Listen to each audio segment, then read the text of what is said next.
Much of this militarism, in Kant's judgment, was due to the expansion of Europe into America and Africa and Asia, with the resultant quarrels of the thieves over their new booty.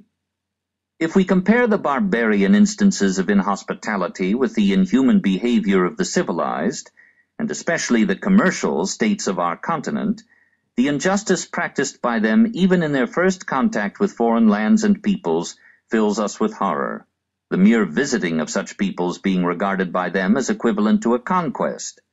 America, the Negro lands, the Spice Islands, the Cape of Good Hope, etc., on being discovered, were treated as countries that belonged to nobody, for the aboriginal inhabitants were reckoned as nothing.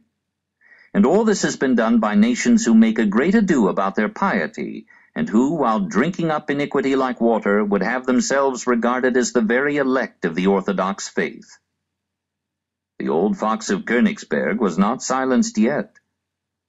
Kant attributed this imperialistic greed to the oligarchical constitution of European states. The spoils went to a select few and remained substantial even after division. If democracy were established and all shared in political power, the spoils of international robbery would have to be so subdivided as to constitute a resistible temptation.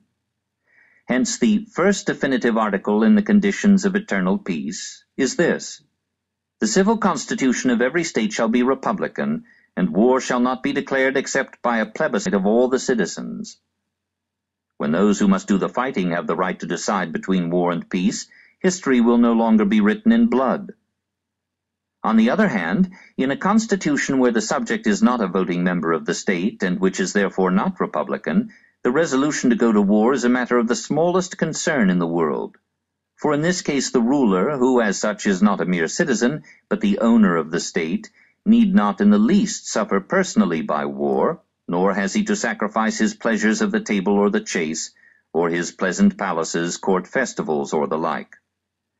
He can, therefore, resolve for war from insignificant reasons, as if it were but a hunting expedition, and as regards its propriety he may leave the justification of it without concern to the diplomatic corps, who are always too ready to give their services for that purpose. How contemporary truth is!